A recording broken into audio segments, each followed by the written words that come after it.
Hello everyone and welcome to Streaming Tech Now. On today's video we're going to talk about the brand new Android box from Mecool called the Km6 Deluxe Edition. Now I want to give an open and honest review of what I really think about this box, and although I will point out they did send me this box out for free and I do thank them for that, I will be completely upfront on what I think, and if there's anything I don't like, I assure you I definitely will let you know. I did let Mecool know that I will be providing my very honest feedback, and they did understand. So one thing I like to do is point out what the price is from the very beginning. Most like to wait until the very end of the video, but I like to do it in the beginning just in case this is out of your price range. I don't want you to waste your time. So now this device is going for $110 US dollars, free shipping, but I do have a 10% off coupon which will bring it down to about $99. I will put that in the pinned comments as well as the description, so feel free to check that out if you're interested. I will say, for what this box offers, that is a very fair and reasonable price, and I think once you hear the excellent specs, you'll likely agree. I also like to point out if there's anything that could make this a no-go for you right away, and in this case, Mecool boxes currently don't have the appropriate Netflix license rights, and hopefully that will change in the near future. But at this point they don't, so if you're an avid Netflix user, you need to know that, and I wanted to point that out from the very beginning. Okay, so now that I got that out of the way, let's go ahead and get started. Okay, so let's take a quick tour of what the actual device looks like and what the box is going to look like when you get it. And by the way, those are not my arms. I can see the comments now saying that your arms look like lady arms, but that is not me. So alright, so basically this is what the box looks like when you get it, and we're gonna go ahead and just open it up really quick and I'll show you all of the contents inside. It's pretty straightforward though. You obviously get the Android box. This is what it looks like. This is the brand new KM6, so we're gonna just set that down for now and I'll show you the rest of the items that are in the box. So let me just go ahead and show you. It's pretty straightforward though. There's not too many extras in here.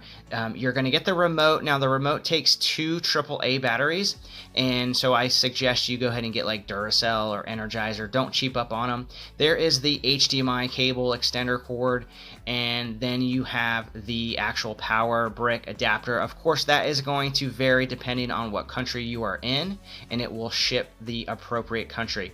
And there is the owner's manual. So that's it. That completes all of the items in the box. Now, as you can see, we try to make it look a little bit different this year with this sort of wood grain look.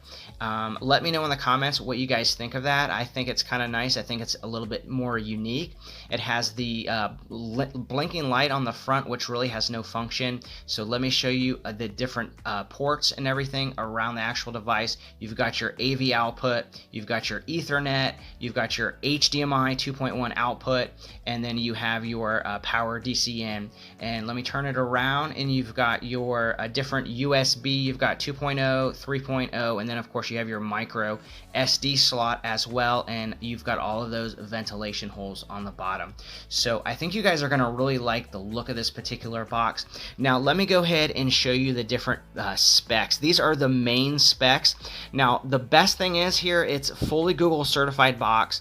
It comes with the brand new Amlogic S905X4 quad-core ARM Cortex A55, which is a pretty big upgrade over the X2 and the X3 from the last year or two.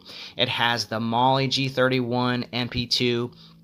It has 4 gigabytes of RAM. It has 64 gigabytes of storage with the ability to add even more external storage if you want. And this has Bluetooth 5.0.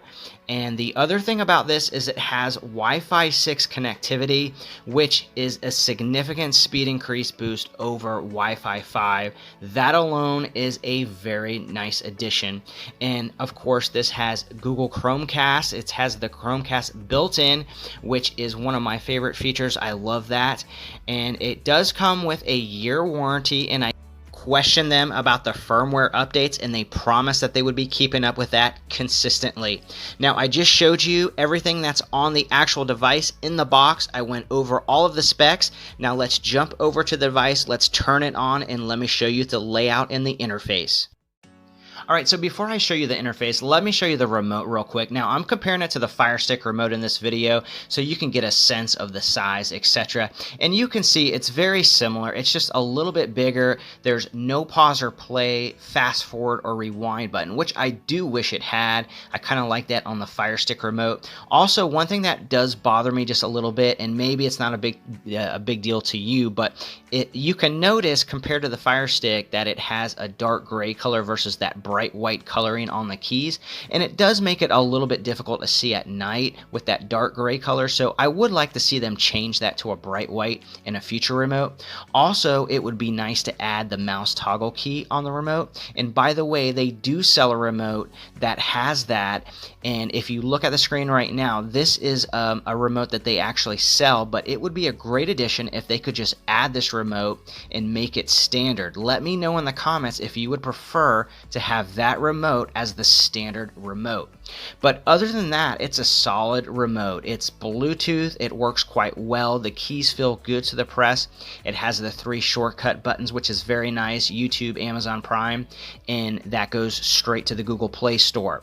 One thing a lot of people ask, and one thing I like to know, is will it power the TV on or off? And it will, as long as you configure the settings like this. You will be able to power the TV on or off, which is nice. Now, I haven't found a way for it to use the regular volume. It has its own volume, and if you are used to using Android boxes, then you are familiar with that sort of volume. But what I do is I just turn my main remote pretty much all the way up, and then I'm able to just use this one remote control for everything, including volume. Okay, so let's go ahead and plug this in and open it up and take a quick look at the interface.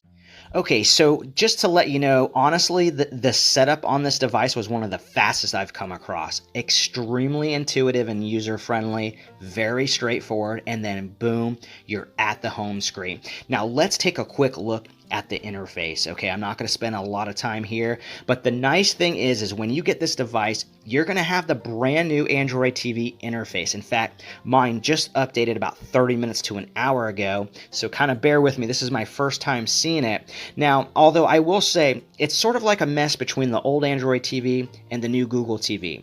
Now, I have the new Google Chromecast, so I'm used to the Google TV layout, and it's excellent. So right away, I like the new clean look. Kind of seems more streamlined. It's very similar to the Android TV interface that you're used to though, so don't worry about that.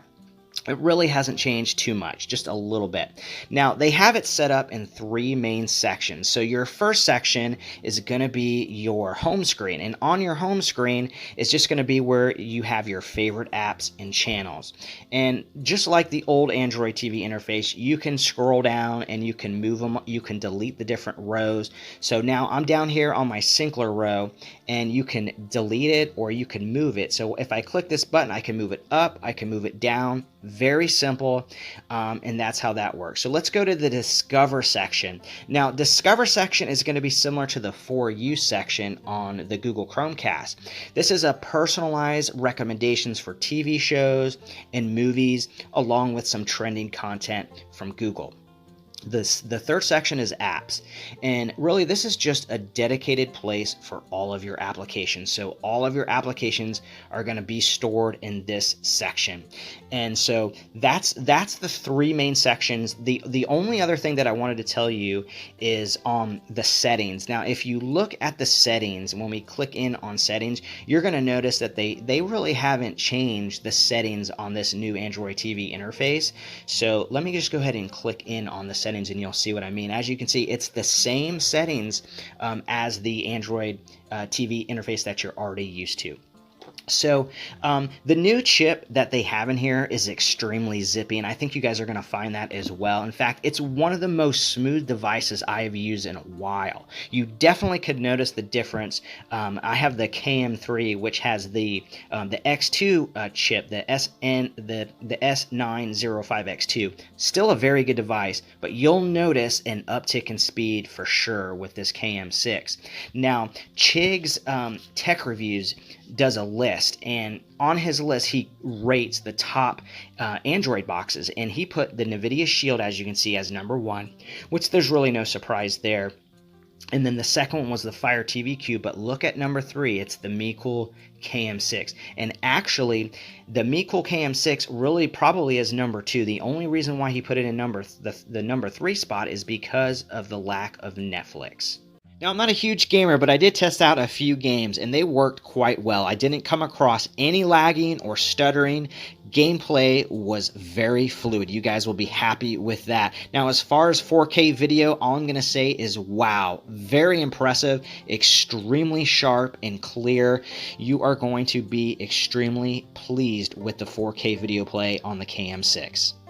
So here are my final thoughts. You know, many times when I test out a device, I end up unplugging it, putting it back in the box, and never use it again. Well, this one has stayed in our main living room, and we are using it as one of our main devices. It's that good. It's just very snappy and fluid, and we really enjoy using it. You know, from the fast and easy initial setup to the new processor to the great Android interface, it's practically a perfect device aside from the very small tweaks on the remote and the lack of Netflix. I mean, you can add more storage with the built-in SD slot if you want the Ethernet. That's built in. No need for an extra hub. The specs are spot on with the new chip, 64 gigabytes of internal storage, 4 gigabytes of RAM. So yes, I would feel comfortable highly recommending this box. In fact, I would put it up in my top 5 favorite devices I've tried. Now, is it better than a Nvidia Shield? I wouldn't say that. I don't think it takes that top spot, but it definitely is deserving of the top 5. And for the price, it's between $50 and $100 cheaper than the Shield. So depending on which Shield you go with, and that's a pretty big price gap.